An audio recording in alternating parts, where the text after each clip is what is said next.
దాశరథి కృష్ణమాచార్య రాసిన అగ్నిధార పుస్తకాన్ని ఎవరికి అంకితం ఇచ్చారో తెలుసా? వట్టికోట అల్వార్ స్వామి రచనలను సింపుల్ గా ఎలా గుర్తుపెట్టుకోవాలో తెలుసా? తెలంగాణలో నిర్వహించే TGPSC groups, SI, police constable లాంటి పోటీ పరీక్షల్లో తరచూ అడిగే ఇలాంటి ప్రశ్నలకు సమాధానాలు తెలియాలంటే ఇప్పుడే దుర్వా విత్ యూ ఛానల్ని సబ్స్క్రైబ్ చేసి బెల్ ఐకాన్ నొక్కండి. మరెందుకు ఆలస్యం? తెలంగాణ సాహిత్య రత్నాలు ఎపిసోడ్లోకి స్వాగతం. ప్రజల మనిషి, తెలంగాణ వైతాళికుడు, తెలంగాణ గోర్కీగా పిలువబడే వట్టికోట అల్వార్ స్వామి 1915 నవంబర్ 1న నల్గొండ జిల్లా చెరువుమాదరం గ్రామంలో జన్మించాడు. శ్రీ కాశీనాథుని నాగేశ్వరరావు గారితో పరిచయం ఆయన జీవితాన్ని పూర్తిగా మార్చేసింది. ఈయన స్ఫూర్తితోనే తెలంగాణలో 1938లో సికింద్రాబాద్ వద్ద దేశోద్ధారక గ్రంథమాలను స్థాపించాడు. ఈ దేశోద్ధారక గ్రంథమాల ద్వారా ఎంతో మంది రచయితల రచనలను ప్రచురించాడు. సురవరం ప్రతాపరెడ్డి గారి ప్రజాధికారములు, హైందవ వీరులు, ప్రాథమిక సత్యములు, కాళోజీ గారి నాగొడవ అనేవి చాలా ప్రసిద్ధమైనవి. క్విట్ ఇండియా ఉద్యమంలో జైలు శిక్ష అనుభవించిన తర్వాత తెలంగాణలో ఆంధ్ర మహాసభ, గ్రంథాలయోద్యమం, తెలంగాణ విమోచన ఉద్యమాల్లో కూడా చురుగ్గా పాల్గొన్నాడు. దీంతో నిజాం ప్రభుత్వం ఆయన్ను అరెస్టు చేసి నిజామాబాద్లోని ఇందూరు ఖిల్లా జైలుకు పంపించింది. ఈ జైల్లోనే దాశరథి కృష్ణమాచార్య గారితో పరిచయం ఏర్పడింది. జైలు గోడలపై దాశరథి గారు రాసిన అనేక పద్యాలను కంఠస్థం చేసి ప్రజల్లోకి తీసుకెళ్లింది ఈ వట్టికోటి అల్వార్ స్వామియే. వట్టికోట అల్వార్ స్వామి చూసిన ఆప్యాయతకు, అభిమానానికి ముగ్ధుడైన దాశరథి తన అగ్నిధార అనే కవితా సంపుటిని వట్టికోట అల్వార్ స్వామికి అంకితం ఇచ్చాడు. వట్టికోట అల్వార్ స్వామి రచనలను ఎలా గుర్తుపెట్టుకోవాలో చూద్దాం. జైలు లోపల ప్రజల మనిషి, తంగు, చిన్నప్పుడే, తెలంగాణ పరిసరాలు, రామప్ప రభస.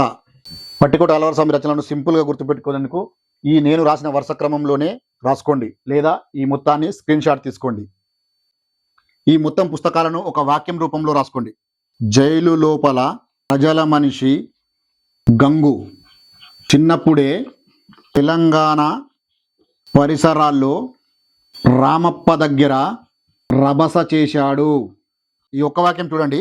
జైలు లోపల ప్రజల మనిషి గంగు చిన్నప్పుడే తెలంగాణ పరిసరాల్లో రామప్ప దగ్గర రభస చేశాడు.